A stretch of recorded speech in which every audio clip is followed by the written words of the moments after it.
শুরুতে যেটা করব সেটা হচ্ছে যে আপনাদেরকে একটা ঘটনায় নিয়ে যেতে চাই, এবং সেই ঘটনাটি আমার কাছে পাঠিয়েছেন, একজন ইমেইল করেছেন। আমি সেই ইমেইল থেকে আপনাকে পড়ে শোনাবো এবং আশা করছি যে এই ইমেইলটি আপনাদের ভালো লাগবে।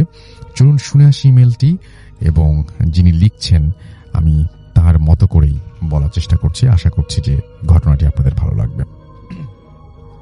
ঘটনাটি খুবই রেগুলার, বাট মুশকিলটা হচ্ছে যে মানে ভালো দিকটা হচ্ছে মুশকিল বলছি, সেটা হচ্ছে যিনি পাঠিয়েছেন তার খুব কাছের মানুষের কাছ থেকে শোনা হওয়ার কারণে ঘটনাটি খুবই মানে ইন্টারেস্টিং লেগেছে আমার কাছে পড়তে, এবং আপনাদেরও শুনতে হয়তো ঠিক ততটাই ইন্টারেস্টিং লাগবে। চলুন শুনে আসি ঘটনাটি। যেভাবে লিখছেন সেভাবেই পড়ছি। আসসালামু আলাইকুম রাসেল ভাই, আমার বিশ্বাস আপনি ভালো আছেন, তাই আর জিজ্ঞেস করলাম না কেমন আছেন। আমি নিয়মিত ভূত এফএম শুনি, তাই আগ্রহবশত একটি সত্য ঘটনা লিখে পাঠালাম। আমি নাম প্রকাশে আগ্রহী নই, ঘটনা লিখে পাঠালাম, ভালো লাগলে আপনি পড়ে শোনাবেন, কারণ আমার পক্ষে স্টুডিওতে যাওয়া সম্ভব না। ঘটনাটা আমার দাদার চাচাতো ভাই ফুল মিয়া তার সাথে ঘটে যাওয়া সত্যি একটি ঘটনা। আমাদের বাড়ি বগুড়া শহর থেকে 25 কিলোমিটার পূর্বে যমুনা নদীর পাড়ে। নাম বললে অনেকে চিনবেন। 2000 সালের দিকে যমুনার পানি নিয়ন্ত্রণ বাঁধ ভেঙে যাওয়াতে প্রচুর বন্যা হয়েছিল। সবাই রাস্তায় ঘর বানিয়ে থাকতাম, রাতে সবাই মিলে আড্ডা দিতাম। একদিন দাদাকে অনুরোধ করলাম ভূতের গল্প শোনানোর জন্য। আমরা আগে জানতাম দাদার সাথে ঘটে যাওয়া একটি ঘটনা আছে, তার মুখ থেকে ঘটনাটা শুনতে চাইলাম। তিনি রাজি হলেন এবং তার সাথে ঘটে যাওয়া ঘটনাটা বলতে শুরু করলেন। দাদার বর্ণনাটা দিয়ে রাখি। তিনি ছিলেন প্রায় 6 ফুট লম্বা, সুঠাম দেহের অধিকারী এবং ভালো কুস্তি খেলতেন। তিনি যেভাবে বলেছেন আমি সেভাবেই পাঠালাম। ঘটনা শুরু। এটি স্বাধীনতার আগের ঘটনা। আমার বয়স তখন 27-28 বছর। ছেলেবেলা থেকেই ডান পিঠে ভয় ডর বলে কিছুই ছিল না। বাড়ির গৃহস্থালির পাশাপাশি কুস্তি খেলতাম। এলাকায় কুস্তি খেলায় বেশ নাম ডাক ছিল, তাই বিভিন্ন এলাকা থেকে খেলার জন্য আমন্ত্রণ পেতাম। আমিও আনন্দের সাথেই খেলতে যেতাম। খেলা শেষ করে বাড়িতে আসতে প্রায় অনেক রাত হতো, আর এজন্য বউয়ের কাছে অনেক বকাবকি শুনতে হতো। আমি রাত করে বাড়িতে ফিরতাম, তাই জীবনে অনেক কিছুই দেখেছি, যেমন সাদা কাপড় পরা মহিলা, বাচ্চাদের কান্নার আওয়াজ শোনা, ভূতের আলোর কুণ্ডলী দেখা, অনেক কিছুই। কিন্তু আমার সামনাসামনি কখনো আসতো না। আর কোনোদিন ডিয়ার লিসেনার, আজকের এই ইমেল এপিসোডটি অনেক ভয়ঙ্কর হতে যাচ্ছে। আজকের যে ঘটনাগুলো আপনারা শুনবেন, এই ঘটনার পরে একটু কমেন্ট করে জানাবেন যে আমাদের আজকের বাছাই করা ঘটনাটি আপনাদের কেমন লেগেছে। আমরা কিন্তু এইরকম ঘটনা প্রতিদিন রাত 10টায় এই চ্যানেলের মাধ্যমে আপলোড করি। আপনারা যারা এখন পর্যন্ত জানেন না তারা অবশ্যই আমাদের এই চ্যানেলটিকে সাবস্ক্রাইব করেন বাছাই করা সকল ঘটনা সবার আগে পাওয়ার জন্য। ভয়ও পেতাম না। ঘটনাটা ঘটে এক গরমের সময়। তখন মাঠে মাঠে ধান কাটা চলছিল। সেবার খুব বেশি ধান লাগানো হয়নি, যেটুকু ছিল আগেই কাটা মারাই শেষ। সেবার শ্বশুর বাড়িতে অনেক ধান হয়েছে, তাই বউ আমাকে আমার 4-5 বছরের বাচ্চাকে নিয়ে বাপের বাড়ি গেল।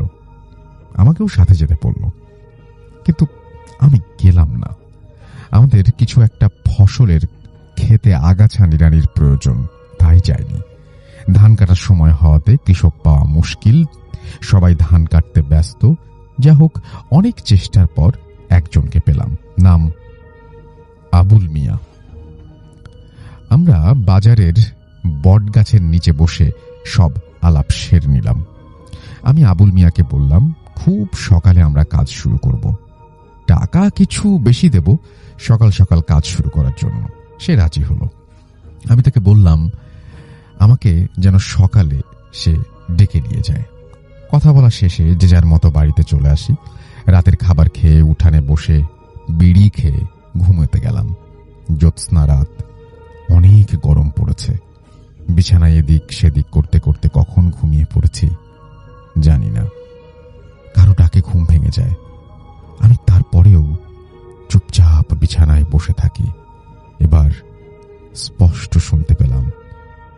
ভাই, মাঠে যাবেন না? আমি এসেছি। ডাক শুনে বুঝতে বাকি রইল না এটা আবুল মিয়া। তবু আমি জানালা দিয়ে বাইরে তাকালাম। চাঁদের আলোয় দেখলাম বাইরে কেউ একজন দাঁড়িয়ে আছে। আমি বললাম, আবুল মিয়া, তুমি দাঁড়াও, আমি আসছি। বলে বিছানা থেকে উঠে এক গ্লাস পানি খেয়ে বিড়ির প্যাকেট, ম্যাচ আর হাতে পাঁচুন অর্থাৎ নিড়ানি দেওয়ার যন্ত্র, আমাদের গ্রামের ভাষায় পাঁচুন বলে, সেটা নিয়ে বের হলাম। দেখলাম সবাই ঘুমাচ্ছে। ঘড়ি ছিল না বলে সময় কত তা জানতাম না। আর চাঁদের আলো এতটাই পরিষ্কার যে দিন না রাত বোঝা যাচ্ছিল না। ভাবলাম গরমের কারণে সবাই দেরিতে ঘুমিয়েছে, তাই উঠতে দেরি হচ্ছে। তাই আর কাউকে ডাকলাম না। একটা বিড়ি ধরিয়ে হাঁটতে শুরু করলাম। দেখলাম আবুল মিয়া আমার অনেক আগে চলে গেছে। আমি পিছনে পিছনে হাঁটতে শুরু করলাম। একবার ডাকলাম, আবুল মিয়া দাঁড়াও, একসাথে যাই। কিন্তু সে কোনো কথা বলল না। আমাদের বাড়ির গ্রামের এক পাশে হওয়ায় বাড়ির উঠান থেকে নেমেই ফসলের মাঠ শুরু। আমাদের ফসলের ক্ষেতটি ছিল বাড়ি থেকে প্রায় আধা কিলোমিটার দূরে। আমি হাঁটতে হাঁটতে এক সময় ফসলের জমিতে পৌঁছালাম। দেখলাম আবুল মিয়া নেই। ভাবলাম হয়তো আশেপাশে কোথাও আছে, কোন ফসলের ক্ষেতে আইলে বসে পড়েছে। তাই আর কিছু না ভেবে একটা বিড়ি ধরিয়ে নিড়ানি শুরু করলাম। কতক্ষণ সময় গেছে আমি জানি না, বিড়ি শেষ হয়েছে অনেক আগেই। হঠাৎ আমার মনে হলো কেউ একজন আমার পাশে এসে দাঁড়িয়ে আছে। আমি আবুল মিয়া ভেবে উঠে, কি আবুল মিয়া, উল্টাপাল্টা কিছু খেয়েছো নাকি? এত সময় লাগলো কাজ সারতে? আবুল মিয়া কোনো কথা বলল না, চুপ করে দাঁড়িয়ে রইল। আমি আবার বললাম, আবুল মিয়া বিড়ি ধরাবা নাকি? বলে পাঁচনটা মাটিতে গেড়ে বিড়ি বের করতে উঠলাম।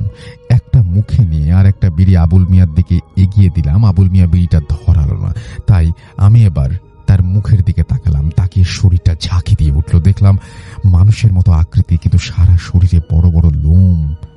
একটি অবয়ব, লোমে ঢাকা একটি অবয়ব আমার সামনে দাঁড়িয়ে আছে। জীবনে প্রথম আমি বেশ ভয় পেয়ে গেলাম। জীবনে প্রথমবার কিছু একটা আমার সামনে দাঁড়িয়ে আছে। আমার আর বুঝতে বাকি রইল না এটা আবুল মিয়া না। এই অবয়বটা আমাকে বাড়ি থেকে ডেকে এনেছে, আমি তা বুঝতে পারছি। আমি বুঝতে পারছি আজ খুব বাজে কিছু একটা ঘটতে চলেছে আমার সাথে, কিন্তু আমি সাহস হারালাম না। আমি বলে উঠলাম, আবুল, তুমি এই গরমের মধ্যে সব কি কাপড় পরে এসেছো? তোমার শরীরে কি জ্বর? তাহলে চলো বাড়ি যাই, আজ কাজ করতে হবে না। বলে পেছনে ঘুরে দাঁড়ালাম আর পকেট থেকে ম্যাচটা বের করেছি। ম্যাচটা হাতে নিয়ে সবে জ্বালানোর চেষ্টা করছি, ঠিক সেই মুহূর্তে একটা থাবা মারলো আর আমার ম্যাচটা হাত থেকে পড়ে গেল। আমি ভাবছি দৌড়াবো, ঠিক সেই সময় পেছন থেকে থাবা দিয়ে আমাকে ধরে ফেললো। সাথে সাথে আমার হৃৎপিণ্ড ধপ করে বাড়ি খেলো। গায়ের সব লোম দাঁড়িয়ে গেল। আমি কি করব বুঝতে পারছি না। ভয় শরীর কাঁপছে। দৌড়াবো কিনা তাও বুঝতে পারছি না, উপায়ও নেই, কারণ সে আমাকে ধরে রেখেছে। আমি ভাঙা ভাঙা গলায় বললাম, আমাকে কেন ডেকে নিয়ে এসছো? কেন আমাকে মারতে চাও? আমি কি ক্ষতি করেছি তোমার? আমাকে ছেড়ে দাও। অবয়বটা শুধু বলল, আমার বাচ্চারা ক্ষুধার্ত, আমার সাথে চল। বলেই আমাকে পেছন দিকে টানতে টানতে টানতে শুরু করলো। আমি চেষ্টা করলাম ম্যাচটা ধরাতে পারলাম না। আবার চেষ্টা করছি পাঁচুনটা ধরতে, তাও পারলাম না। অবয়বটা আমাকে টেনে নিতে শুরু করলো। ফসলের জমি থেকে 10-12 মিনিট হাঁটার পর একটা খাল আছে আর অবয়বটা আমাকে সেদিকে যেতে বলছে। আমি তার হাত থেকে ছুটতে চেষ্টা করছি, কিন্তু পারছি না। ততক্ষণে আমি বুঝে ফেলেছি সে আমাকে খালের দিকে নিয়ে যাবে, এখানে মারবে না, কারণ মেরে ফেলার হলে এতক্ষণে মেরে ফেলতো। কিছুটা সাহস জুগিয়ে তাকে সজোরে আঘাত করলাম কয়েকবার, কিন্তু তার হাত থেকে ছুটতে পারলাম না।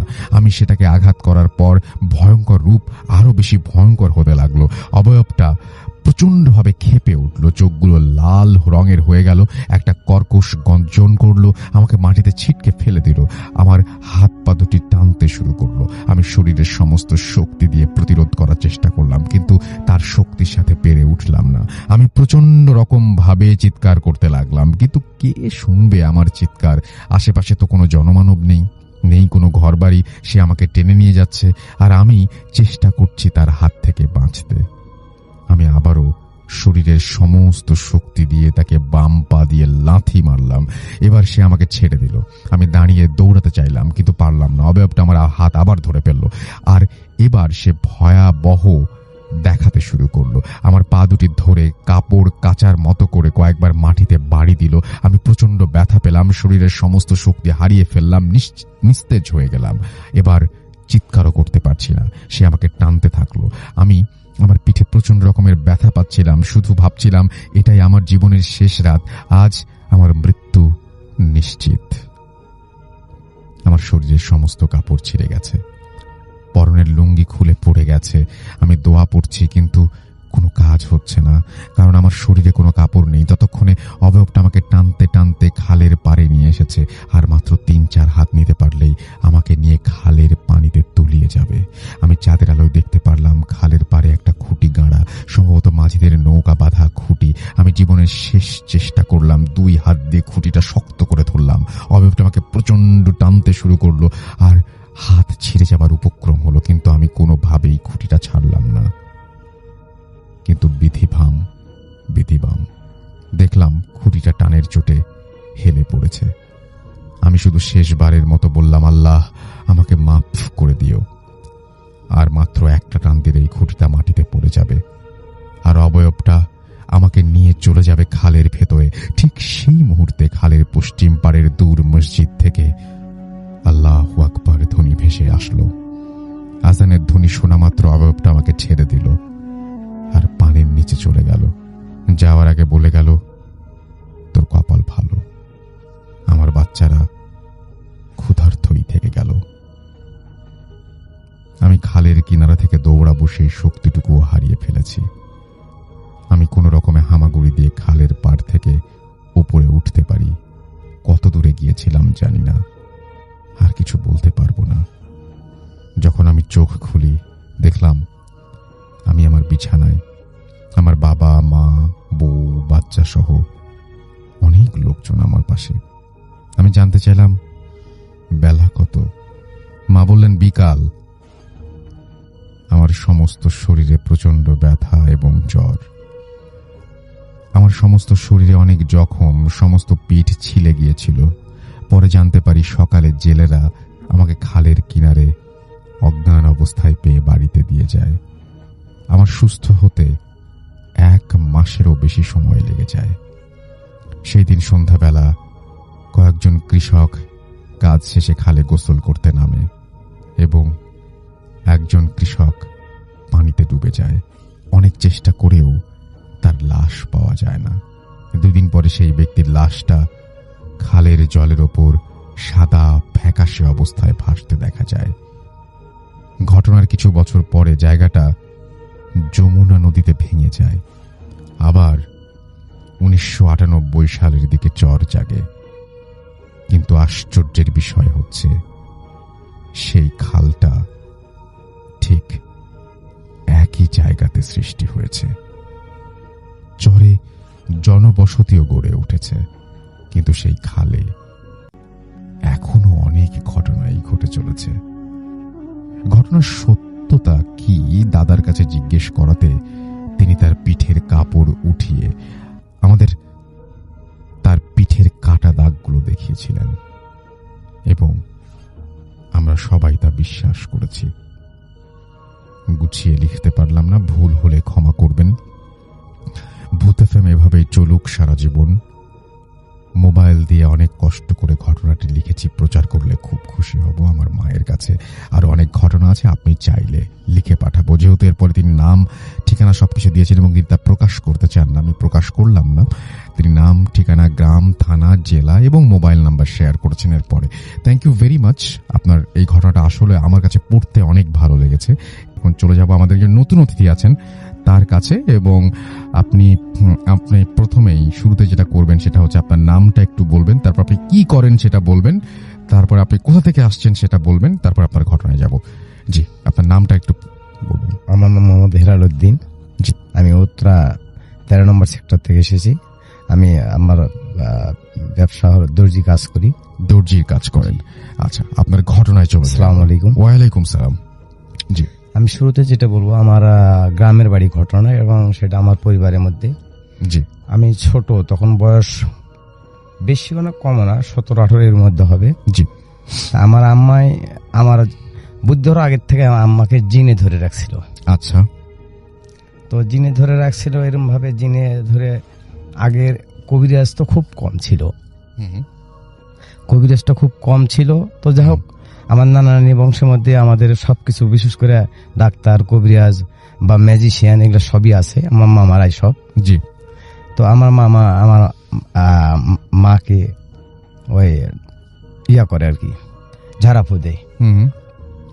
তো ঝাড়াফু দেয় এদিকে হয়তো বা যেদিন উপলব্ধি করা হলো যে যিনি আজকে ধরছে, তো যিনি ধরলে এমন ভয়ঙ্কর করে যেটা মানে হাত পাও খিচে ভয়ঙ্কর হাসি দেয় আর মানুষকে খামসাই খালি। আচ্ছা। মানে এমনি নষ্ট বিশ্ব কিছু করে না, শুধু মানুষকে খামসাই, হ্যাঁ, মারধর করার চেষ্টা করে। সে যেই হোক, সে নিজের ছেলে হলেও মারার চেষ্টা করে। আচ্ছা। কাছে পালে মারেও, মানে ফালা আসাদ দেয় আর কি। আচ্ছা। তো যাই হোক, এরকম ভাবে দীর্ঘদিন চলার পরে দেখা যায় যে মামা ঝাড়াফু দেওয়ার পরেও আবার সপ্তাহখানিক পরে আবার এরকম হয়, অথবা মাসখানিক পরে এরকম হয়। জি। তো ওই যখন জিনিসটা আসর করে, আসর করার আগে রাত্রে, বিশেষ করে রাত্রে সন্ধ্যার দিকে ঘটনাটা ঘটে, ঘরের চারে ওই ঢেল পড়ে। আচ্ছা। তো তখন আমরা অনুভব করি যে আজকে একটা কিছু ঘটবে, এবং ওই দরজা দিয়ে পর্যাপ্ত একটা বাতাস আসে। তারপরে আমরা ভাবি যে হ্যাঁ, মা কাছে এরকম কিছু একটা হয়ে যাবে।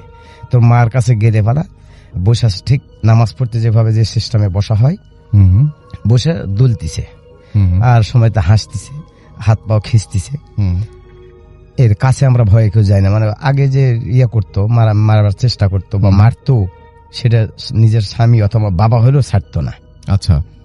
এরকম পরিস্থিতি হতে হতে তো মামা ভাবে ডেকে আসা হলো, ডেকে এসে বলা হলো, বলার পরে মামা এসে ঝাড়াফু দিল, দিয়ে ভালো হলো।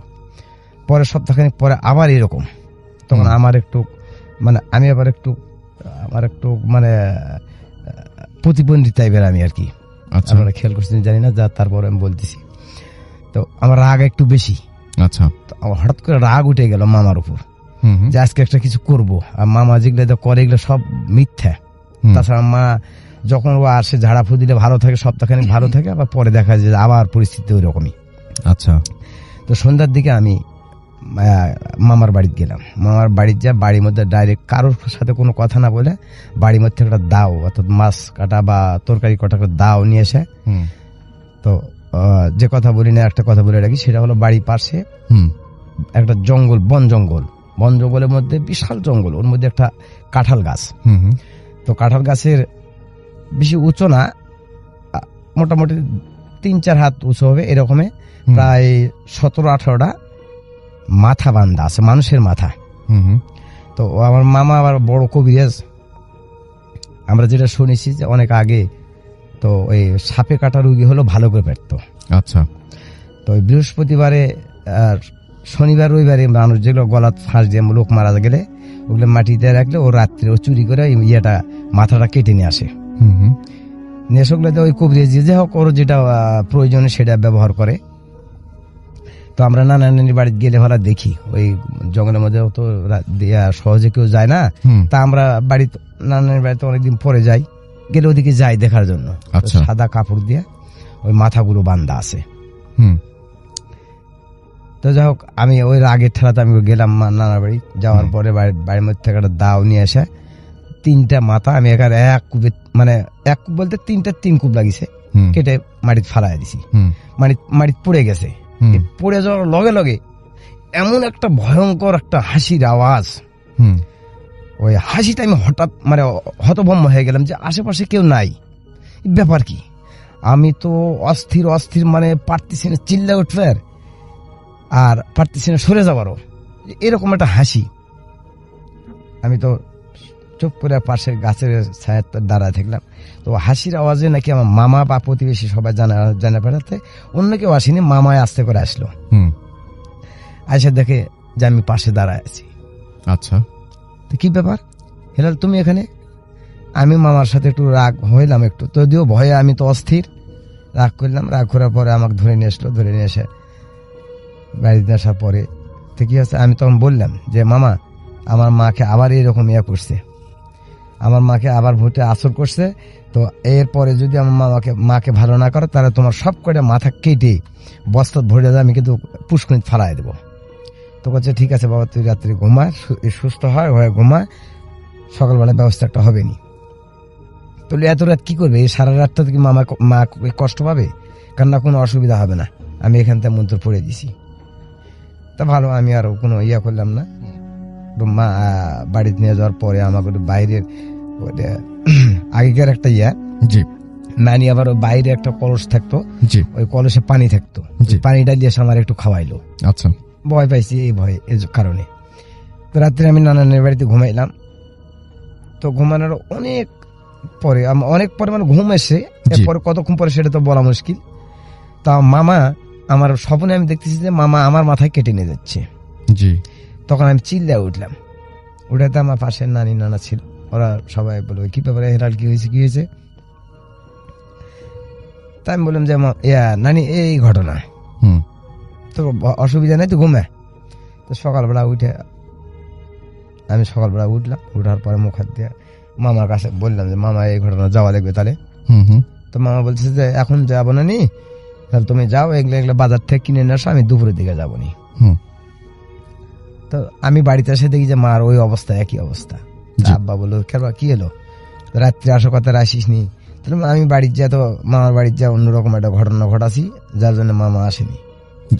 তা মাকে এক ঘরের থেকে আমার বাবা সারা রাত ঘুমায়নি, আশেপাশে ছিল, মানে দরজার সামনেই ছিল, আর ভাইয়েরা বোনেরা সব ঘুমিয়ে পড়ছে।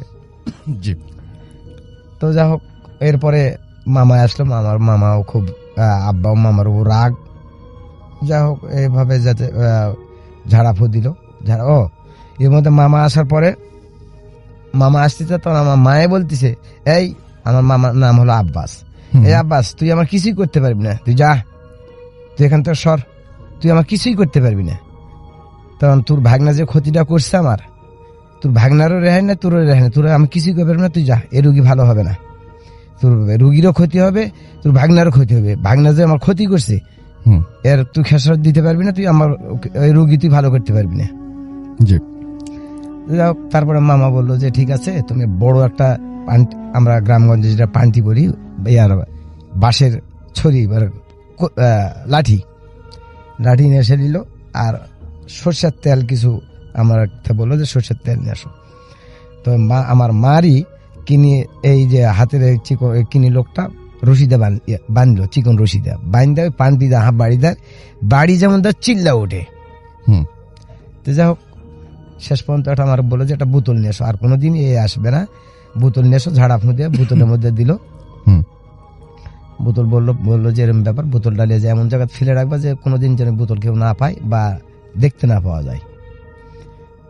তো যাই হোক, পরের দিন আমার বাবা নিয়ে যায়, কোন জায়গায় ফালাইছে আমি জানি না।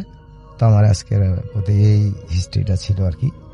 ওকে, থ্যাংক ইউ সো মাচ আপনার ঘটনার জন্য, আপনাকে অনেক ধন্যবাদ। চলে যাচ্ছি মারুফ শুভর কাছে। হ্যালো এভরিওয়ান, আমি মারুফ শুভ, মিরপুর থেকে এসেছি। আজকে আপনাদের সাথে আমি যে স্টোরিটা শেয়ার করব, এটা আমার ফ্রেন্ডের কাছ থেকে আমি ঘটনাটা শুনেছি।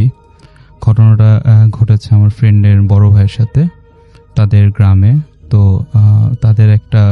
তাদের গ্রামে তাদের একটা বিজনেস ছিল। তো আমার ফ্রেন্ডের বাবা, তার একটা পরিচিত লোক তাকে একটা ছেলে, 12-13 বছরের একটা ছেলেকে দিল, আর বলল যে একে আপনার সাথেই রাখেন, এর বাবা মা মারা গেছে। তো আমার ফ্রেন্ডের বাবা ওকে ওনার সাথে নিয়ে আসলো ওদের বাসায়। তো ওই ছেলেটা তাদের বাসায় থাকা শুরু করলো। সবার অনেক কাছের হয়ে গেছিল, সবার অনেক কথা শুনতো, সবাই তাকে অনেক আদর করত। কিন্তু মাঝে মাঝে সে কিছু অস্বাভাবিক আচরণ করত। যেমন সে বলতো যে রাতের বেলা সে স্বপ্নে দেখে যে তার মৃত মা তাকে ডাকছে এবং তাকে নিয়ে যেতে চায় তার সাথে। তো এই ধরনের কথাগুলো যখন সে সবার সাথে শেয়ার করত, তখন সবাই তাকে বুঝাতো, বলতো যে মৃত মানুষ তো ফিরে আসতে পারে না, তুমি এই কথা বলবা না, তুমি তার জন্য সবসময় দোয়া করবা। তো এরকম কয়েকবার হওয়ার পরে আমার ফ্রেন্ডের যে বড় ভাই, তার সাথে অনেক ক্লোজ ছিল। তো সে বলল যে তুই আমার সাথেই থাকবি আমার রুমে, তো তোর এই প্রবলেম আর হবে না। তো সে তাকে তার সাথেই নিয়ে গেল তার রুমে, মানে তার সাথেই থাকতো সব সময় রাতের বেলা। তো তখন তার সাথে এই ধরনের ঘটনা হতো না। তো এভাবে 4-5 মাস তার সাথে মানে তাদের বাসায় থাকতো, কাজ করতো, ঘুরে বেড়াতো, মানে সবার সাথে অনেক ভালোই রিলেশন হয়ে গিয়েছিল, বিশেষ করে আমার ফ্রেন্ডের বড় ভাইয়ের সাথে। তো হঠাৎ একদিন সে বলল যে সে তার চাচার কাছে, মানে যে আমার ফ্রেন্ডের বাবাকে ওকে দিয়েছে সে ওর চাচা ছিল, তো তার চাচার কাছে সে কিছুদিনের জন্য মানে ঘুরে আসতে যেতে চায়। তো আমার ফ্রেন্ডের বাবা তাকে বলল যে ঠিক আছে, আমি তোমার চাচাকে বলি যে তোমাকে এসে যেন নিয়ে যায়। তো তাকে জানানো হলো যে সে ওনার বাসায় যেতে চায়। তো সে মানে আসার কথা ছিল, কিন্তু কোনো এক কারণে সে আসতে পারেনি। সে বলল যে আমি নেক্সট উইক ওকে নিয়ে যাব। তো এই ঘটনাটা জানার পরে ও অনেক আপসেট ছিল, অনেক মানে কষ্ট পেয়েছিল ব্যাপারটা জানার পরে, কারণ আর 2 দিন পরেই ওর মায়ের মৃত্যুবার্ষিকী ছিল। তো ওর মায়ের কবরটা জিয়ারত করতে যাচ্ছিল, আর ওইখানে ও থাকতে যাচ্ছিল।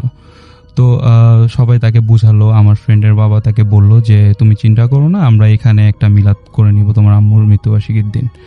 তো তারপর ওর মন মানছিল না, ও অনেক আপসেট ছিল, সবাই ওকে বুঝালো। তো যেদিন ওর আম্মুর মৃত্যুবার্ষিকী ছিল তার আগের দিন দুপুরবেলা হঠাৎ করে তাকে বাসার কোনো জায়গায় পাওয়া যাচ্ছিল না। তো সবাই অনেক খোঁজাখুঁজি শুরু করলো তাকে, মানে 2-3 ঘন্টা হয়ে গেল, কোনো জায়গায় তাকে খুঁজে পাওয়া যাচ্ছিল না। তো আমার ফ্রেন্ডের বাবা পুলিশকেও ব্যাপারটা জানালো যে এরকম ওকে পাওয়া যাচ্ছে না। তো ওর চাচাকেও খবর দিল আর বলল যে আপনার এলাকায় ভালো মতো দেখেন আর কবরস্থানের আশেপাশে দেখেন আছে নাকি। তো তখন কোনো জায়গায় তাকে খুঁজে পাওয়া যাচ্ছিল না। তো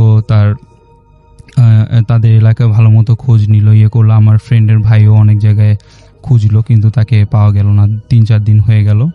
তো আমার ফ্রেন্ডের মানে বাবা, ওর চাচা যখন আসলো, ওর চাচা কিছু ঘটনা বললো আর কি ওদের বাসার, যে ওর বাবা মারা যাওয়ার পরে ওর মা একটু মানে মেন্টালি সিক হয়ে গেছিল এবং ভুল কিছু ওষুধ খাওয়ার কারণে হঠাৎ করে মারা যায়। এই বিষয়টা ওরও অনেক খারাপ লেগেছিল। ওর মা হঠাৎ করে মারা যাওয়ার পরে ও অনেক মানে ব্যাপারটা ভুলতে পারতেছিল না, এর জন্য ওর মাকে অনেক মিস করতো। আর ওর বাসার লোকরা ওই ব্যাপারটা অবাক, মানে অনেক কষ্ট ছিল এবং কষ্ট পেয়েছিল এই ব্যাপারটা জানার মানে দেখে। আচ্ছা। তো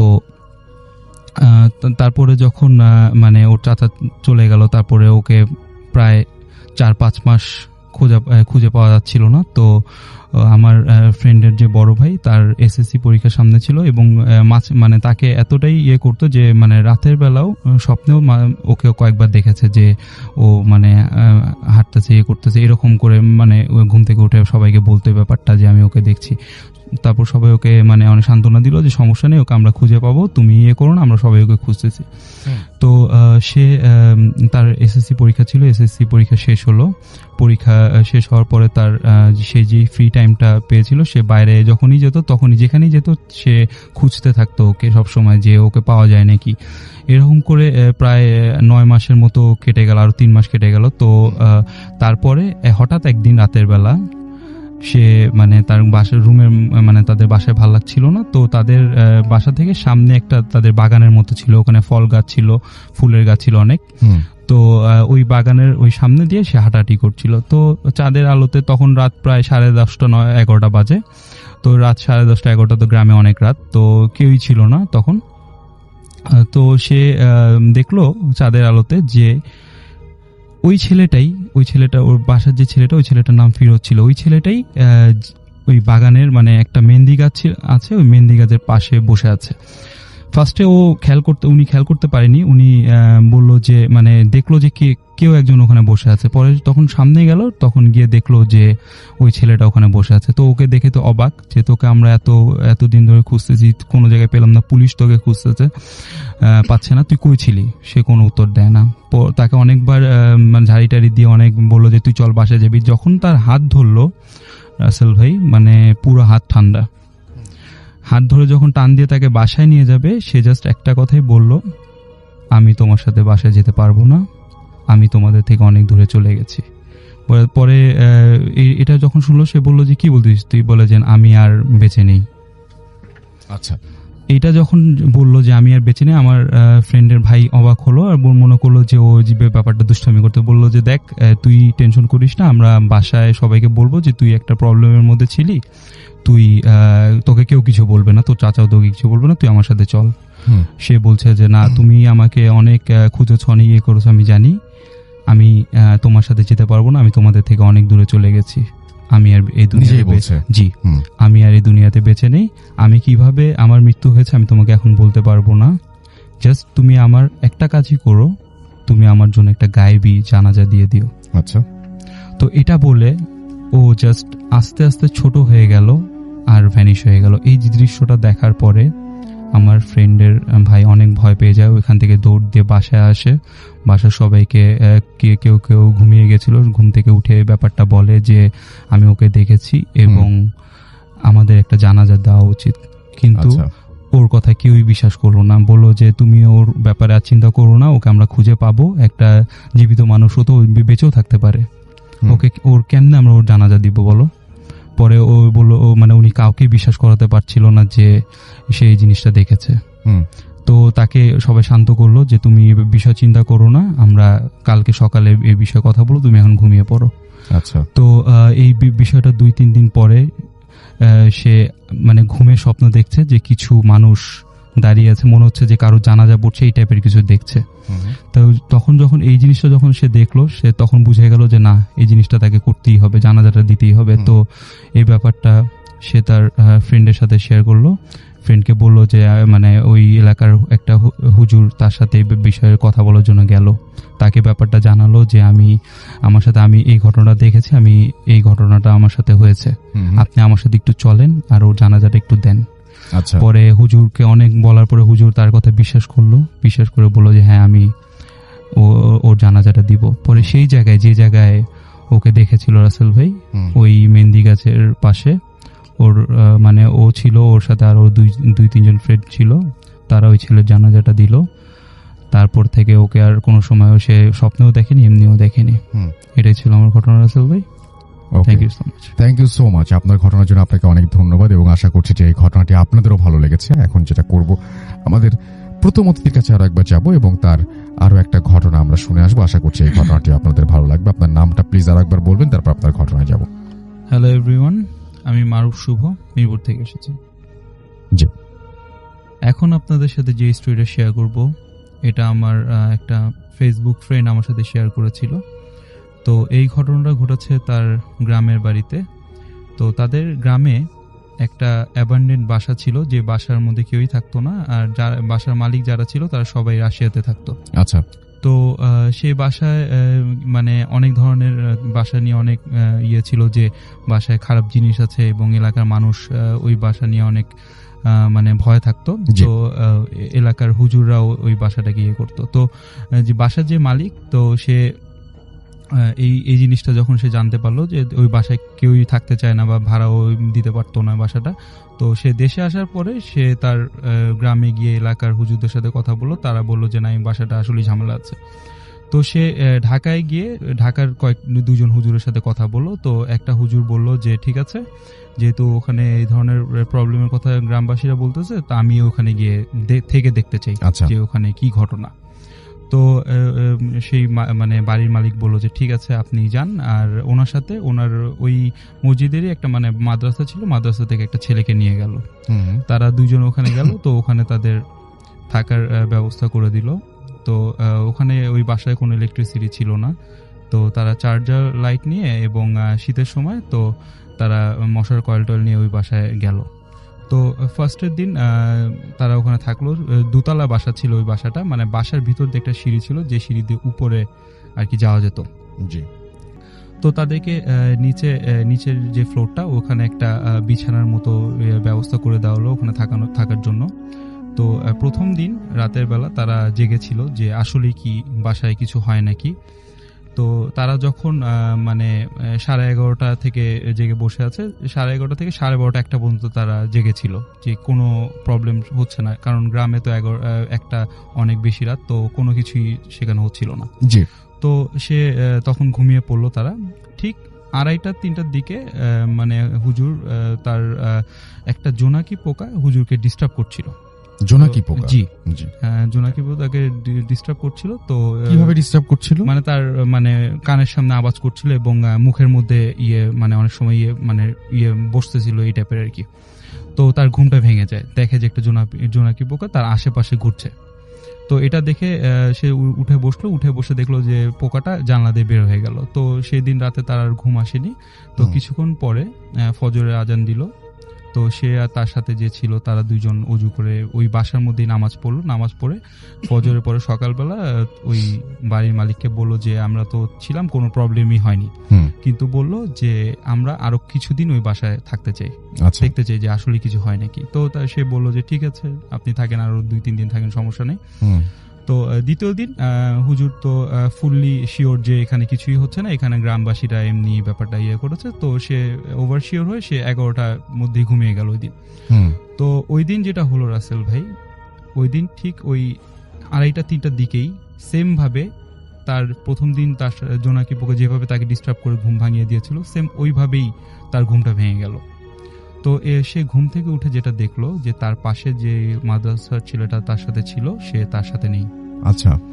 তো সে ফার্স্টে মনে করলো যে ছেলেটা হয়তো বা ওয়াশরুমে গিয়েছে। তো ওয়াশরুমেও দেখলো যে নাই। তো তার নাম ধরে কয়েকবার ডাক দিল, কিন্তু তার কোনো সারা শব্দ পাওয়া যাচ্ছিল না। পুরো ফ্ল্যাটটা মানে কোনো সাউন্ড নেই, সে একা বসে আছে। তো সেই ব্যাপারটা ভয়ে পাওয়া শুরু করলো সে তখন। তো তারপরে কিছুক্ষণ পরে যে সিঁড়ির কথা বললাম যে বাসার ভিতর দিয়ে একটা সিঁড়ি ছিল যে উপরে যাওয়া যেত, সেই সিঁড়ি থেকে একটা ব্যাঙ নেমে আসলো। তো কিছুক্ষণ পরে দেখলো পুরো ফ্লোরটা ব্যাঙে ভরে গেছে এবং সাউন্ড করা শুরু করলো ব্যাঙগুলো। তো এই জিনিসটা দেখে হুজুর ভয় পেয়ে গেল, কিন্তু সে দোতলায় যেতে সাহস পাচ্ছিল না। আচ্ছা। তারপরে সে কোনো মতে সাহস জুগিয়ে সে দোতলায় গেল, কারণ ওই ছেলেটাকে তো তাকে খুঁজতে হবে, সে কোথায় গেল। পরে সে উপরে গেল, উপরে গিয়ে দেখে তার সাথে যে ছিল সে দোতলার ফ্লোরে শুয়ে ঘুমাচ্ছে। তো তার সামনে গিয়ে তাকে ডাকা শুরু করলো, কিন্তু সে উঠছিল না। আচ্ছা। কিছুক্ষণ পরে সে যখন উঠলো, তার মুখ থেকে একটা সাউন্ড, যে প্রথম সাউন্ডটা সে করেছিল ব্যাঙগুলো যে সাউন্ডটা করে নরমালি, সেম ওই সাউন্ডটা করে সে ঘুম থেকে মানে উঠলো। আচ্ছা। তো এই জিনিসটা দেখে সে ভয় পেয়ে দোতলা থেকে দৌড় দিয়ে নিচে নেমে আসলো। নিচে এসে দেখে কোনো ব্যাঙই সেখানে নেই। সে বিছানায় বসে দৌড় পড়া শুরু করলো। কিছুক্ষণ পরে উপর থেকে তার সাথে যে লোক সে নেমে আসলো। নেমে এসে তো হুজুর তাকে দেখে ভয় পাচ্ছিল তখন, যে সে কি আসলে কি এখন সে নর্মাল আছে নাকি সে কি অবস্থা তার। পরে সে নর্মাল ভাবে কথাবার্তা বলা শুরু করলো যে হুজুর আমি উপরে গেলাম কিভাবে। হুজুর তখন জিজ্ঞেস করলো এই কথা তো আমি তোমাকে জিজ্ঞেস করবো, তুমি উপরে গেলে কিভাবে, আমি টেরও পেলাম না, তুমি চলে গেলে উপরে। বললো যে না আমি নিজেও জানি না আমি কিভাবে গিয়েছি। তো এই ব্যাপারটা বলার পরে হুজুর বললো যে এই বাসাটায় প্রবলেম আছে। পরে দুজনই দোয়া দূর পড়া শুরু করলো। আচ্ছা। তো ওই দিন রাতের বেলা আর কোনো কিছু হয়নি আল্লাহর রহমতে। তো কিছুক্ষণ পরে ফজরের আজান দিল, দুজনে একসাথে ওই বাসায় আবার নামাজ পড়লো। নামাজ পড়ে সকালবেলা ওই বাড়ির মালিককে বলল যে এই বাসাটা আসলেই ভালো না, বা এলাকার মানুষ ঠিকই বলে এই বাসাটাকে আপনারা রেখেন না, এটাকে হয় ভেঙে ফেলেন বা অন্য কিছু করেন বা এইভাবে রেখেন না বাসাটাকে। আচ্ছা। তারপরে রাসেল ভাই আমি যতটুকু শুনেছি বাসাটাকে তারা ভেঙে ফেলে। এটা ছিল আমার ঘটনা রাসেল ভাই। থ্যাংক ইউ সো মাচ আপনার ঘটনার জন্য। আপনাকে অনেক ধন্যবাদ এবং আশা করছি যে আপনাদের এই ঘটনাটি ভালো লেগেছে। আমাদের আরো একজন অতিথি আছেন, আমরা তার কাছে এখন যাব এবং আপনার নামটা একটু বলবেন, আপনি কোথা থেকে এসেছেন সেটা বলে আপনার ঘটনায় চলে যাব আমরা। চলুন। থ্যাংক ইউ রাসেল ভাই। আমি এরশাদ উত্তরা থেকে। জি রাসেল ভাই, আজকে যে ঘটনাটা বলবো এটা বেশ আগে, লাইক 22 years বিফোর। আচ্ছা। The incident took place in Mecca, Saudi Arabia. জি। তখন আমি ওখানে কাজ করতাম, Hyatt Regency, it's an American chain hotel, 5-star chain hotel. জি। ওখানে I was holding the position of room division supervisor. আচ্ছা। এটা ছিল আপনার হজের 10ই জেল হজ, যে দিনটা আরাফা, দ্য ডে আল আরাফা, ওই দিনকার ঘটনা। স্পেশালি মক্কার মদিনায় হয় কি, ওই যে আপনার হজের সময় ফুল প্যাক থাকে এবং স্পেশালি জেল হজের যে 10ই জেল হজ যে দিনটা, ওই দিনকে সকালবেলা করে সবাই চলে যায় আরাফার ময়দানে এবং হোল নাইট ওখানে থাকে। অনেক মানে ইজ ভেরি রেয়ার, 2-1 চলে আসে। তো মক্কা হায়াত রিজেন্সিতে আমাদের 3টা স্লটে 3টা অ্যাপার্টমেন্ট। এটা প্রথমটা ছিল এক্সিকিউটিভ ফ্লোর, ওটা 200 রুম। তারপর একটা এক্সিকিউটিভ অ্যাপার্টমেন্ট, ওটা জি। 200 রুম, তারপর একটা রেগুলার অ্যাপার্টমেন্ট, ওটা 200 রুম, টোটাল 600 রুমস ছিল। আচ্ছা। তো ওই যে 10 জেল হাউস, ওই একটা দিনে আমাদের ছিল it's like 24 hours G. Cleaning করার জন্য। এমনি আমরা একদম জেনারেল ক্লিনিং করতাম, বিকজ হজের সময় গ্রুপ লোক চাইতো, because the rent was very high. এবং এক এক রুমে মনে করেন যেখানে ইউজ টু, যেমন আমি জেনারেল একটা রেগুলার অ্যাপার্টমেন্টের কথা বলি, ওখানে 4টা বেডরুম আছে, ওখানে আমরা নর্মালি একটা ফ্যামিলি অ্যালাউ করতাম, আচ্ছা। কিন্তু হজের সময় আমরা 4টা বেডরুমে মিনিমাম 40 জন দিতাম। জি। মানে ইট ওয়াজ টু প্যাকড। তো ওই সময় আমার ডিউটি ছিল নাইট ডিউটি, আর হজের সময় স্পেশালি আমরা 12 ঘন্টা করে ডিউটি করতাম, কারণ এত গেস্ট প্রেশার থাকতো। তো আমি ছিলাম নাইট শিফটে, so my duty was like 8 to 8, আচ্ছা। 8 PM to 8 AM। যেহেতু 10 ছিল এবং পুরো হোটেলই খালি, 600 রুমের মধ্যে 600 রুমই খালি, তখন শুধু রাত্রিবেলা ক্লিনিং এর কাজ চলতে, ছাড়া কিছু না, ক্লিনিং এর কাজ করতো। ওদিনকে রাতের বেলা আমি মোটামুটি ডিউটি রিপোর্ট করে চেক করে, জি। আউটলেটস কিছু চেক করে আমি গিয়ে জাস্ট আমার রুমে বসে একটা ওই বুক শপ থেকে একটা বই নিয়েছিল, রিডার্স ডাইজেস্ট একটা বই ছিল তখন। আচ্ছা। তো that was only entertainment in Mecca. তো ওইটা নিয়ে আমি পড়ছিলাম। এই সময় like it was quarter to 3 AM জি। আমাকে সিকিউরিটি থেকে ওয়াকিটকিতে কল দিল যে তারা আমাদের রেগুলার যে অ্যাপার্টমেন্ট, মানে 3 নম্বর অ্যাপার্টমেন্টটা, জি। ওটার 10th ফ্লোর থেকে জি। কোনো নয়েজ পাচ্ছে। ইট ওয়াজ দ্য ভাইব্রেটিং সেন্সর, যেটা মানে হাইজিন সেফটিটা খুব মানে আর কি। জি। তো আমাকে বলতেছে কোনো গেস্ট আছে না, কেন বলছে না। তো ওই যে ইনচার্জ ছিল সেক্রেটারি, তো ওর নাম ছিল আবি আব্দু, ও ইথিওপিয়ান। তখন আমি বলছি না, তখন বলছে ওকে লেটস গো, কারণ এই সেফটির কারণে আর অনেক গেস্ট, অনেক ভ্যালুয়েবল পার্টস তখন রেখে যায় রুমে। এই জন্য মেইনটেনেন্স এর মাস্টার কি ছিল আমাদের ডিপার্টমেন্টে, লিফটের মাস্টার কি ছিল ইঞ্জিনিয়ারিং এ, আর পুরো ফ্লোরের যে রুমগুলো ওগুলো ছিল সিকিউরিটিতে। আচ্ছা। তো এখন মানে 3 জনকে লাগবে, ইঞ্জিনিয়ার একজনকে লাগবে, আমাকে লাগবে, আমার মাস্টারকে ইউজের জন্য, আর সিকিউরিটি তোর দায়িত্ব করবি। তখন আমি আবার ইঞ্জিনিয়ারিং এ কল দিলাম। ইঞ্জিনিয়ারিং ইমতিয়াজ হোসেন, হি ওয়াজ এ পাকিস্তানি ইঞ্জিনিয়ার, উনি ছিলেন ইনচার্জ। তো ওখানে ওনাকে আমি বললাম যে ইমতিয়াজ ভাই এরকম ঘটনা, তো let's go to check the floor. তো আমি আব্দিকে বললাম যে you better come to my office and with she will go together. তো আমরা গেলাম, আমি আমার কি দিয়ে মাস্টারকে দিয়ে এন্ট্রান্স খুলে দিলাম, খুলে এখন আমরা লিফট অন করলো ইমতিয়াজ ভাই।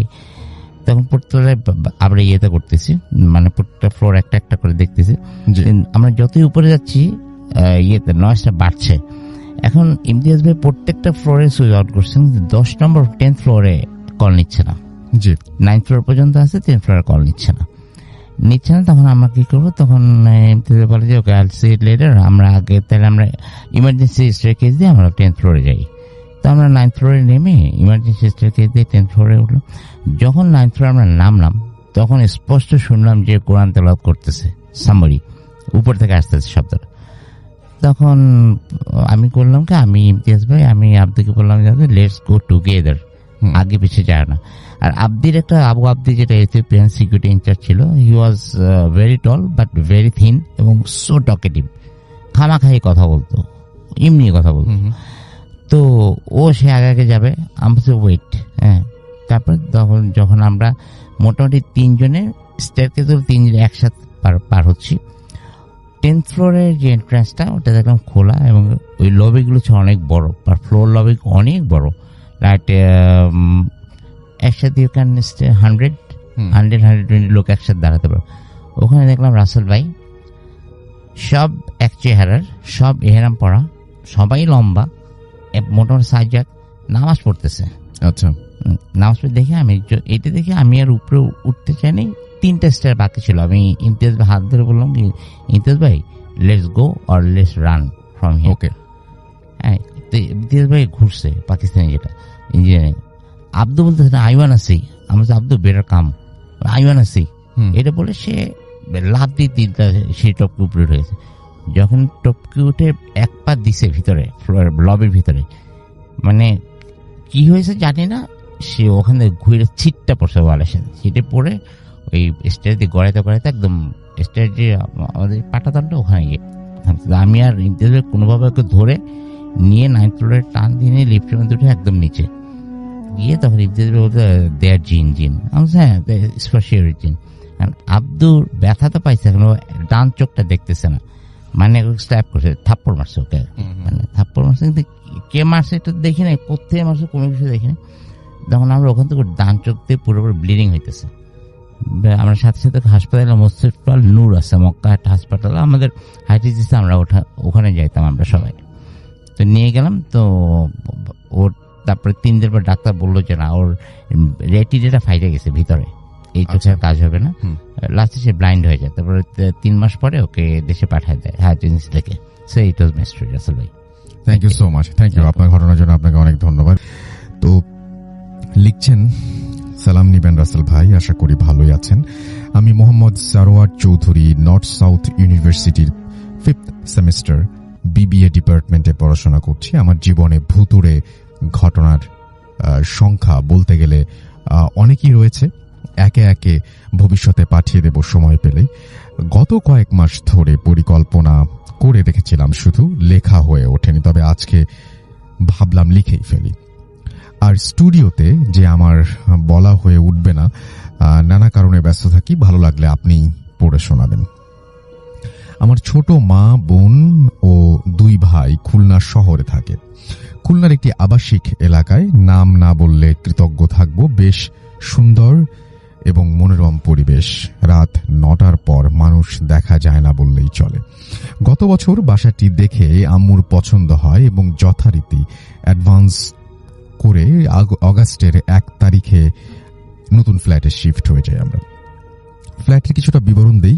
8 তলা বিল্ডিং এর একদম টপ ফ্লোরে আমাদের বাসা।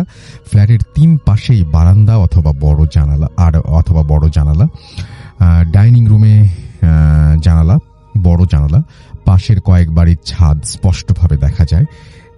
আমি যেদিন প্রথম ফ্ল্যাটে প্রবেশ করি সেদিন একটা অদ্ভুত ব্যাপার লক্ষ্য করলাম। জানালার পাশে ছোট্ট কাগজে আয়াতুল কুরসি লেখা।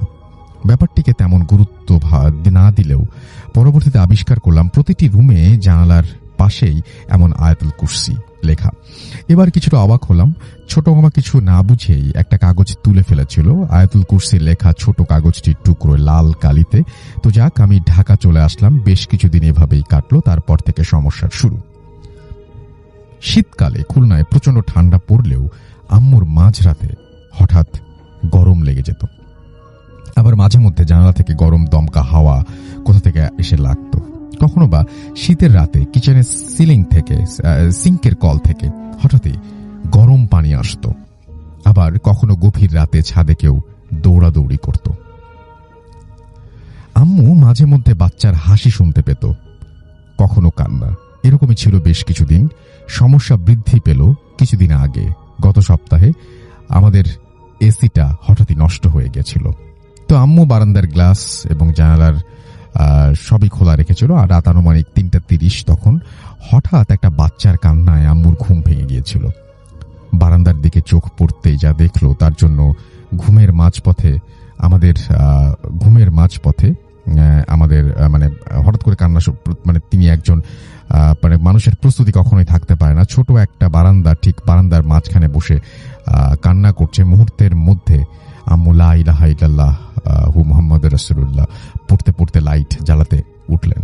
কান্নার ধ্বনি কেমন অদূরে মিলিয়ে গেল। আম্মু অবাক ভয়ার্ত দৃষ্টি নিয়ে কিছুক্ষণ তাকিয়ে রইলেন। সমস্যা শুধু এটিই থাকলো না, আর একটু বেড়েছেও। আম্মুর দরজা থেকে সোজা তাকালে আমাদের ডাইনিং রুম দেখা যায়। রাত তখন 9টা। আম্মু ছোট বোন বসে গল্প করছিল। পাশের রুমে ছোট 2 ভাই ছিল। ড্রয়িং ও ডাইনিং বেডরুমের মৃদু আলো পড়ছে। হঠাৎ আমার ছোট বোনের চোখ পড়ল ডাইনিং টেবিলের সামনে সাদা কাপড় পরা একজন মহিলা দাঁড়ানো। সেখানে অনেকটা পরিচিত মুখ। সে আস্তে করে আম্মুর দিকে তাকালো, আবার মাথা ঘুরিয়ে ডাইনিং এ তাকালো। অবিকল আম্মুর মতো দেখতে, কোনো পার্থক্য খুঁজে পাওয়া মুশকিল বোধহয়। আবছা অন্ধকারে ডাইনিং টেবিলের সামনে দাঁড়িয়ে থাকা অবিকল আম্মুর মতো দেখতে জিনিসটা ড্রয়িং রুমের দিকে যেতে থাকলো। পাশের রুম থেকে আম্মুর ডাকে সাড়া দেওয়ার মতো করে আমার ছোট ভাই বলে উঠল, আসছে আম্মু। ছোট ভাইকে ড্রয়িং রুমের দিকে যেতে দেখেই বেশ খানিকটা বুঝে ফেললো কিছু খারাপ হতে যাচ্ছে। ছোট ভাইয়ের নাম ধরে ডাক দিতেই কারেন্ট চলে গেল ফ্ল্যাটের। আইপিএস থাকা সত্ত্বেও ঘুটঘুটে অন্ধকার পুরোটা ফ্ল্যাট। ছোট দুই ভাই ভয় পেয়ে, ছোট বোন উপায় না পেয়ে ফোনের ফ্ল্যাশ জ্বালিয়ে ওদের নিয়ে আসছিল। আম্মু জোরে জোরে কালেমা পড়তে লাগলো চিৎকার শুনে। এরকম বাজে ও আতঙ্কিত পরিবেশ সৃষ্টি হলো। হঠাৎ বিদ্যুৎ চলে আসলো। আইপিএস এর কাছে গিয়ে দেখা গেল ইনভার্টার অফ করা। বাসার কেউ এই বাটন বন্ধ করেনি, আর কোনো প্রশ্নই আসে না।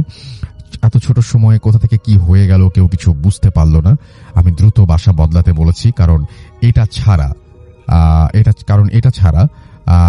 আমি এটা ছাড়া আর কোনো ভালো সমাধান নেই আমার দৃষ্টিতে। ভালো থাকবেন। এমন আরো অনেক ঘটনা আছে আমার জীবনে, আস্তে আস্তে সবকিছু শেয়ার করব। তবে এতটুকু বলতে পারি, আমার বাবা মা 2012-তে, তখন আমি 8ম শ্রেণীতে ছিলাম, মারা যাবার পর থেকে এসব সমস্যা হচ্ছে। একে একে সব কয়টি কাহিনী বলবো। আশা করছি আপনাদের ভালো লাগবে। ভালো লাগলে প্রচার করবেন। Thank you very much. আসসালামু আলাইকুম লিসেনার্স। জি, আসসালামু আলাইকুম লিসেনার্স। আমি রনি, মিরপুর 1 থেকে আসছি। জি, আপনার ঘটনায় চলে যাই আমরা। জি, আজকে যে ঘটনাটি শেয়ার করব সেটি একটা নদীতে মাঝির কাহিনী। মাঝির মুখ থেকেই শোনা ঘটনাটি। সঙ্গত কারণে নাম ও জায়গার নাম বলতে চাচ্ছি না। ঘটনাটি হচ্ছে এরকম যে, আপনারা সাধারণত জানেন যে দেখা গেছে অনেক মাঝি আছে যারা বিকেলবেলা জাল ফেলে রাখে নদীতে। দেন গভীর রাত্র হলে 12টার পর বা 1টার পরে তারা দেখা যায় জালগুলো আস্তে আস্তে তোলা শুরু করে। দেন সকালে তারা মাছ বিক্রি করে। সেরকমই একটা ছিল জ্যোৎস্না রাত। তো নদীতে রীতিমতো বিকেলবেলা জাল ফেলে রাখছে। রাত্র 12টার পর দেখা যায় এরকম তারা জাল তুলতে গেছে। সাধারণত তারা ছিল 4 জন, আর মাঝি ছিল 1 জন, মোট 5 জন ছিল। তারা যেহেতু প্রতিনিয়ত এই কাজটা, এই পেশার সাথে জড়িত, সো তাদের কাছে একটা নতুন কিছু না বা ইসের কিছু না। মাঝি এক সাইডে বসা, আর বাকি সাইডে তারা 4 জন জাল টেনে যে নৌকায় উঠানোর জন্য যেটা করে সেই প্রসেসিং করছিল। তারা লক্ষ্য করলো যে সাধারণত তারা দেখা যায় বহুত দিন ধরে এই পেশার সাথে জড়িত। সো তাদের কাছে এটা কোনো ব্যাপার না। সো কিন্তু প্রতিদিনকার চাইতে জালটা মনে হইতেছে যে একটু বেশি ভারী বা এরকম কিছু একটা মনে হইতেছে। কিন্তু তারা প্রথমে ঘটনাটি স্বাভাবিকভাবে নেয় যে হয়তোবা একটু ভারী হইতে পারে, যে কিছু হয়তোবা নদীতে যেরকম থাকে ডাল বা কিছু হয়তোবা কিছুর জন্য এরকম হইতে পারে। কিন্তু কিছুক্ষণ পর খেয়াল করে যে না, জিনিসটা আস্তে আস্তে বেশি ভারী হয়ে যাইতেছে। তখন বিষয়টা তাদের কাছে একটু আশ্চর্যজনক লাগে যে এরকম তো হওয়ার কথা না, যেহেতু তারা প্রফেশনাল এই লাইনে। তারপর দেখা যায় যে হঠাৎ করে একটা টাইমে জালটা ছিঁড়ে যায়। আর এখানে আশ্চর্যজনক বিষয় হলো যে একজন আর ছিঁড়তে পারে, বাট সবার হাত দিয়ে একসাথে কিভাবে ছিঁড়ে যায়, বিষয়টা সবচেয়ে আশ্চর্যজনক হলো এইখানে। খেয়াল করে না তখন তারা একে অপরের দিক তাকায় যে কি হইতেছে বা কি আজকে কিরকম কি। হঠাৎ করে তাদের মাঝি যে নৌকার ওপারে বসা ছিল সে চিৎকার দেয়। চিৎকার শুনে তারা মাঝির কাছে যায়। মাঝির কাছে যে তখন জিজ্ঞেস করে মাঝিকে যে কি হয়েছে। মাঝি ইশারা করে নদীর দিকে ইশারা করলে তারা তাকে যে বিষয়টা দেখতে পায়, সেটার জন্য তারা আদৌ প্রস্তুত ছিল না বা এরকম হওয়ার কথাও ছিল না। কারণ এরকম হলে আগেই বিষয়টা দেখতে পারতো। তারা দেখে যে একটা কাটা মাথার মতো নদীতে ভাসছে। এরকম বিষয়টা দেখার পর সবাই আশ্চর্য বলতে সবাই ভয়ে ভয়ে অস্থির যে কি হইতেছে আজকে এরকম। তারা যে যার মতো নিজের মতো সুরা পড়তেছিল। হঠাৎ করে দেখা যায় যে জ্যোৎস্নার রাত ছিল, কিন্তু হঠাৎ করে কালো ঘুটঘুটে অন্ধকার হয়ে যাইতেছে চারিদিক, বন্যার মতো শুরু হয়েছে। তারা তাদের মতো পড়তেছে। হঠাৎ এরপর আর তাদের কিছুই খেয়াল নাই। আর গ্রামে সাধারণত দেখা যায় যে আজানের সময় মানুষ সাধারণত আজানের পরপরই উঠে। তারা এরকম হঠাৎ করে না, আজানের পর একজন আসে দেখে যে নদীর পাড়ে এরকম ওইটা সাইড করা নৌকাটা। তো কৌতূহলবশত গ্রামের মানুষ দেখতে যায় যে আসলে কে বা কারা এখানে।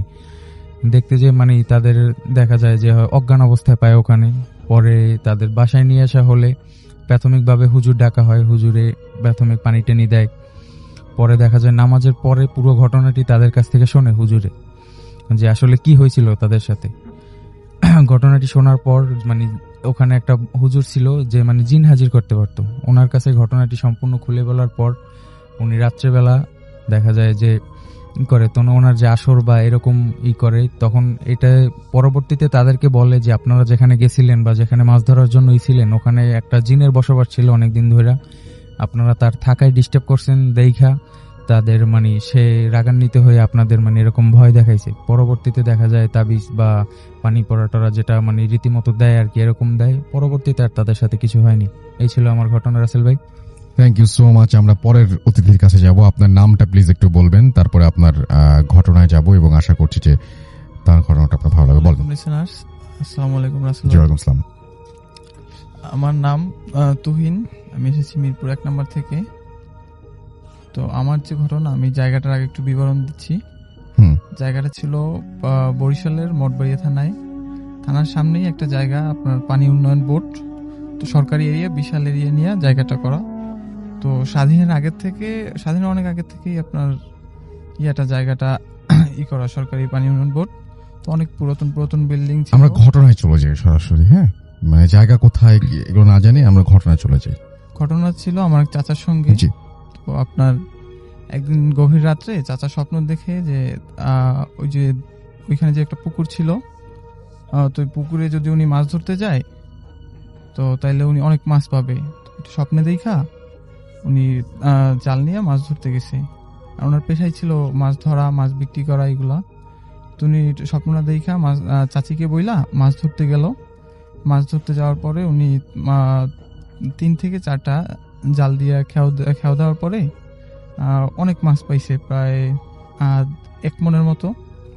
পরে মাছটা উনি তুইলা নিয়া জাল রাইখা চাচিকে বললো, তুমি মাছটা একটু বাইছা, মানে বিভিন্ন ধরনের মাছ তো, ছোট বড় মাছটা বাইছা আলাদা করো, আমি গোসলটা কইরা আসি, সকালে মাছ নিয়ে বের হব।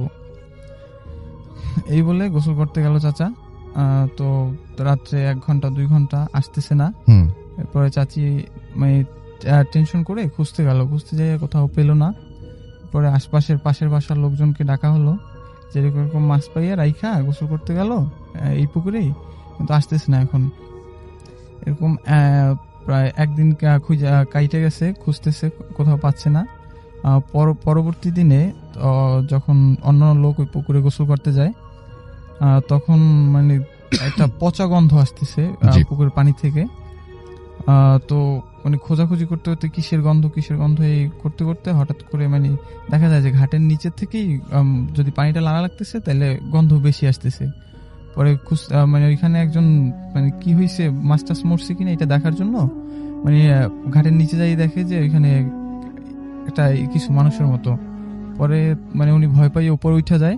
পরে উপরে উঠে বলার পরে আরো 2-3 জন মিলা নামার পরে দেখা যায় চাচার লাশটা ওইখানে আছে ঘাটের নিচে। এই ছিল আমার ঘটনা। ধন্যবাদ রাসেল ভাই। Thank you so much. আমরা থার্ড যে আমাদের যে অতিথি আছেন তার কাছে যাব। আপনার ঘটনাটা একটু প্লিজ বলুন। আসসালামু আলাইকুম। ওয়ালাইকুম আসসালাম। আমি মোহাম্মদ জাকির হোসেন, মিরপুর 12 থেকে এসেছি। জি। আমার ঘটনাটা গ্রাম অঞ্চলকে কেন্দ্র করে। জি। আমি আমার বড় ভাইকে নিয়ে এই ঘটনাটা, সে টাঙ্গাইল থেকে লেখাপড়া শেষ করেছে, ওইটা পুরোটাই গ্রাম অঞ্চল। এখন বোর্ডিং এ থেকে লেখাপড়া করতো। তা নিশ্চয়ই জানেন যে গ্রাম অঞ্চলে ওয়াজ মাহফিল সভাগুলো রাতের দিকে হয়।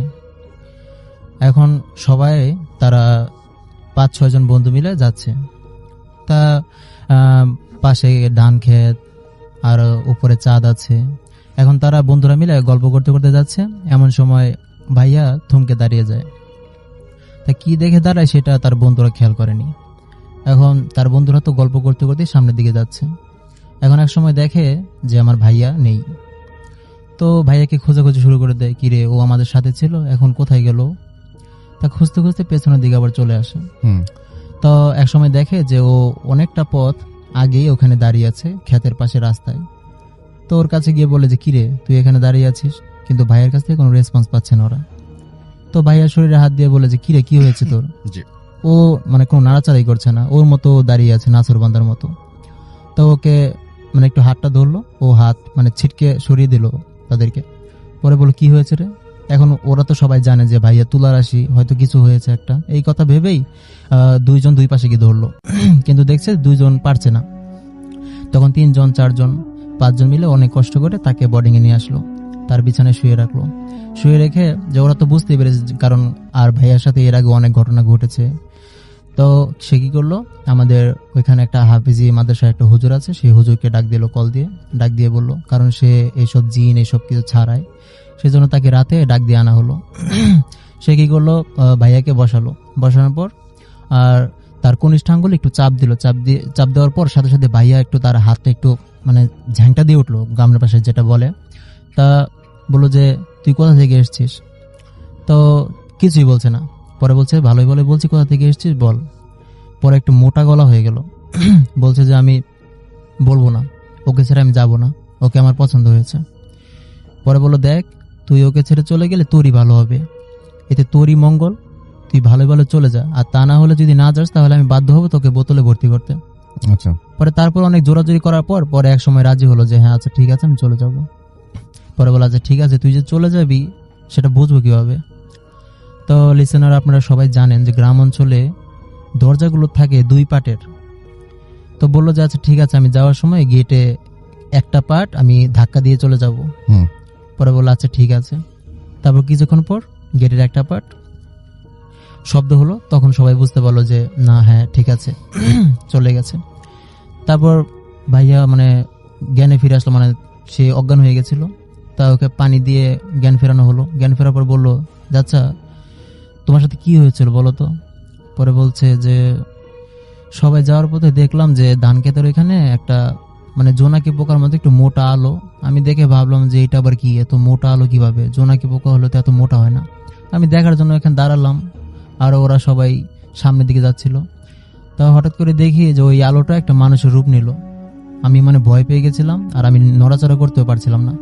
তো হঠাৎ করে দেখি যে ওটা আমার সামনের দিকে আসছে, আসার পর আমার সামনে এসে হুট করে আমার ভিতরে ঢুকে গেল। তারপর আর আমার কিছু মনে নেই। এই ছিল ঘটনা। আসসালামু আলাইকুম। ওয়ালাইকুম আসসালাম। থ্যাংক ইউ সো মাচ আপনার ঘটনার জন্য। আপনাকে অনেক ধন্যবাদ এবং আশা করছি যে তার ঘটনা আপনাদের ভালো লেগেছে। আসসালামু আলাইকুম প্রিয় লিসেনার, আশা করি সবাই অনেক ভালো আছেন এবং সুস্থ আছেন। আমি আজকে যেই ঘটনা শেয়ার করব এটা অত্যন্ত ভয়ঙ্কর একটি ঘটনা। একটা 2 বন্ধু মিলে, আমি নামটা পরে বলবো, এরা এক জঙ্গলের ভিতরে গিয়ে গভীর রাতে তারা একটা ভয়ঙ্কর পরিস্থিতির মোকাবেলা করেছিল এবং তিনি যেভাবে আমাদেরকে বলেছেন আমরা সেইভাবেই বলবো। যাই হোক, মেইল দিয়ে চলে যাই। এই ঘটনার নাম দিয়েছেন নিষিদ্ধ পথের যাত্রা। 2 জন বন্ধু, 2 জনই অ্যাডভেঞ্চার প্রিয়। তাদের একবারের লক্ষ্য ছিল জনমানবহীন গা ছমছমে রক্ষিণী বন। স্থানীয়দের কাছে একটি জিন সাধকের জঙ্গল নামে পরিচিত ছিল। শোনা যায় রাতের অন্ধকারে যারা এই বনে প্রবেশ করে তারা আর কখনোই ফেরে না। সেদিন ছিল পূর্ণিমার রাত তখন প্রায় 11টা বাজে। অভ্র এবং ল্যান্ড রোভারটার বনের প্রবেশ থেকে কিছুটা দূরে একটা পার্ক করল। 2 জন কাঁধে প্রয়োজনীয় সামগ্রী, ভারী ব্যাগ, টর্চ, রশি, মশাল, শুকনো খাবার এবং যা যা প্রয়োজন আর কি সাথে নেওয়ার জন্য তারা ওই জঙ্গলের ভিতরে যাবে, এই জন্য সব কিছু গুছায় একটা ব্যাগে নিয়ে ওখানে যাবে। অভ্র, কিরে তোর কি মনে আছে যে আমরা কি ঠিক করছি? স্থানীয়রা যেভাবে বলেছিল। দীপু তখন আস্তে আস্তে বলল, দীপু তুই তো জানিস এগুলো সব লোকমুখে কথা, শোনা কথা। আমরা বিজ্ঞান আর যুক্তিতে বাস করি। চল ভিতরে কি আছে দেখা যাক। এই বলে অভ্র হেসে উঠল, কিন্তু তার হাসিটা বনের নিস্তব্ধতায় কেমন যেন অদ্ভুত একটা আওয়াজ শোনালো। তারা বনের ঠিক গভীরে প্রবেশ করতে শুরু করলো এবং চারপাশে আকাশ ছোঁয়া গাছগুলো যেন তাদের দিকেই ফিসফিস করে কথা বলতে শুরু করলো। বনের বাতাস অস্বাভাবিক ঠান্ডা, আর অদ্ভুতভাবে সেখানে কোনো পোকামাকড়ের শব্দ ছিল না। এক গাঢ় অসহ্য নিস্তব্ধতা। ভৌতিক ইশারায় ফাঁদ এবং প্রায় 1 ঘন্টা হাঁটার পর তারা একটি পুরনো ভাঙা মন্দিরের কাছে পৌঁছালো। এই মন্দিরটি লতা পাতা, মানে মন্দিরে যে বট গাছগুলো থাকে এগুলো লতা পাতাতে ঢাকা থাকে, প্রায় সবাই জানেন। ভিতরে ঢুকতেই পচা গলা ফুলের আর না জানা কিসের একটা তীব্র নাকে গন্ধ আসলো। হঠাৎ তাদের ওই স্যাটেলাইট ফোনটি কোনো কারণ ছাড়াই বিকট একটা শব্দে বেজে উঠল, কিন্তু স্ক্রিনে ছিল পুরো ফাঁকা। ফোন বন্ধ কর অভ্র, কেমন যেন লাগছে। ফোন বন্ধ করার পরেও তারা শুনতে পেল কে বা কারা বা কে যেন তাদের নাম ধরে ডাকছে। দীপু, অভ্র, তোমরা কোথায়? এই শব্দটা আসছিল ঠিক তার পিছন দিক থেকে। তারা টর্চের আলো ঘোরাতেই দেখল কিছুই নেই, শুধু এক বিশাল প্রাচীন শ্যাওলা ধরা বটগাছ। কিন্তু বটগাছের ডাল থেকে একটা রক্তাক্ত শাড়ির আঁচল দুলছে। তারা এটা দেখেই রাসেল ভাই একদম অবাক হয়ে যায় এবং তারা দুইজনেই ভয়ে জমে যায় সেখানে। শাড়িতে কোনো বাতাস লাগছিল না, তবুও সেটি অদ্ভুত ছন্দের মতো দুলছিল। দীপু যখন সাহস করে শাড়িটার কাছে গেল তখন অভ্র চিৎকার করে উঠল, দীপু দেখ! গাছটির গুড়িতে কেউ যেন ধারালো কিছু দিয়ে খোদাই করে লিখে রেখেছে, ফিরে যাও, এ পথ তোমাদের নয়। ঠিক সেই মুহূর্তেই আকাশ থেকে বিদ্যুৎ চমকালো। একটা বিকট শব্দে অভ্রর হাত থেকে টর্চ লাইট সেটা ছিটকে পড়ে গেল। যখন তারা আবার টর্চটি তুলে আলো ফেলল তখন সেই লেখাটি সেই বটগাছের গোড়ায় খোদাই করে আর লেখা ছিল না। শাড়ির আঁচল অদৃশ্য, তাদের বুক ধুকভুক ধুকভুক করছে। তারা বুঝতে পারল এ সাধারণ কোনো বন নয়, অশরীর কিছু তাদের উপস্থিতিতে বিরক্ত হয়েছে। তারা আরও গভীরে যাওয়ার সিদ্ধান্ত নিল, কারণ তারা তো ভয় পায় না, তারা বিজ্ঞান কেন্দ্রিক ছেলে। তাদের উদ্দেশ্যই হচ্ছে রহস্য, মানে কি আছে তা জানা বোঝার। হয়তো ভয়ের মুখোমুখি হলে ভয়ের কারণ জানা যাবে। কিছু দূর যেতেই তারা একটা ছোট্ট পাথুরের নদী পার হলো এবং নদীর অন্য পারে একটা খোলা জায়গায় পৌঁছালো। হঠাৎ করেই আকাশটা মেঘাচ্ছন্ন হয়ে গেল, যদিও কিছুক্ষণ আগে পূর্ণিমার চাঁদ স্পষ্ট দেখতে পাচ্ছিলাম। একটি গাছের উপর থেকে একটা বিকট কর্কশ হাসি ভেসে আসছিল, যেন শুকনো পাতার ওপর দিয়ে কেউ হেঁটে যাচ্ছে, কিন্তু শব্দ আরো ভারী। আলো ফেলে তারা দেখল একটি বিশাল আকৃতির কঙ্কালের মতো ছায়ামূর্তি। এই ছায়াটা গাছের সঙ্গে মিশে আছে আর চোখ জ্বলন্ত আগুনের মতো জ্বলছে, লাল টকটকা হয়ে। তখন, তোমরা কেন আমার রাজ্যে এসেছ? তোমরা আমার শিকার। মুহূর্তটা বাতাসের মতো এক গমগমে আওয়াজ বলল। এটা স্পষ্টতেই কোনো জিন বা কোনো প্রেতাত্মা হবে। দীপু আর অভ্র তখন দৌড়তে শুরু করলো ভয়ে।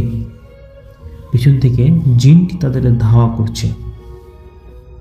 হঠাৎ অনুভব করলো কেউ যেন তার কাঁধে খামচে ধরেছে। যন্ত্রণায় সে মাটিতে পড়ে গেল। দীপু টর্চের আলোয় পিছন দিকে ফেলতেই দেখল অভ্রর কাঁধে এক বিশাল অস্বাভাবিক কালো হাতে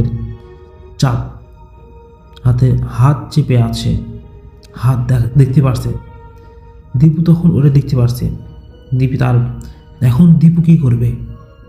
দীপু তখন তার ব্যাগে থাকা ছোট্ট ছুরিটা বের করে হাতের দিকে ছুরি মারল এবং ছুরিটা হাতে লাগার বদলে বাতাসের মধ্যে মিলিয়ে গেল আর জিনটা আরো জোরে হেসে উঠল, হা হা হা হা হা হা। সামান্য মানুষ, তোমরা আমাকে মারতে পারবে? তোমরা পারবে না। ঠিক তখনই তারা দেখল সামনে এক ঘন কুয়াশার মতো কিছু জিনিস তাদের দিকে দ্রুত আসছে। তারা বুঝে গেল তারা চারিদিক থেকে আটকে পড়েছে। এইবার এই আধারে ছোটাছুটি করতে করতে তারা এমন এক জায়গায় পৌঁছালো যেখানে কুয়াশা ভেদ করে একটা কমলা রঙের আলো দেখতে পেল। এই আলোর উৎস খুঁজতে খুঁজতে তারা দেখলো একটা উন্মুক্ত স্থানে আগুন জ্বলছে।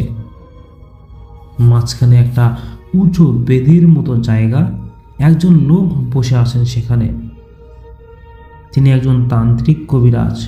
তার পরনে লাল বস্ত্র, কপালে সিঁদুরের মতো মোটা তিলক, মানে একটা ফোঁটা মতো। বেদির চারপাশে এই বেঁধে বেঁধে মানে তান্ত্রিক বললেও চলে, এর চারপাশে অদ্ভুত সব প্রতীক খোদাই করা। চারপাশে মানুষের খুলি আর পশুর হাড় ছড়িয়ে আছে।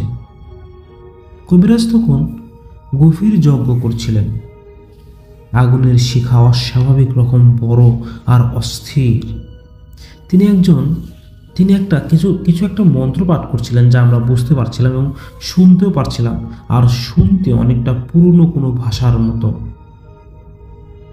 দীপু অভ্র দুজনেই ভয়ে চুপচাপ দাঁড়িয়ে পড়ল এবং তাদের মনে হলো যে এই লোকটাই হয়তো তাদের শেষ ভরসা হতে পারে। তান্ত্রিক কবিরা চোখ না খুলে বললেন, জানতাম তোমরা আসবে। নিশি যাকে ডাকে সে তো আসেই। তোমাদের জন্য জিন অপেক্ষা করছে। এই জঙ্গল তার সম্পত্তি, সে প্রতিশোধ নেবে। দীপু সাহস করে বলল, গুরুদেব আমাদের বাঁচান, আমরা পথ হারিয়ে ফেলেছি।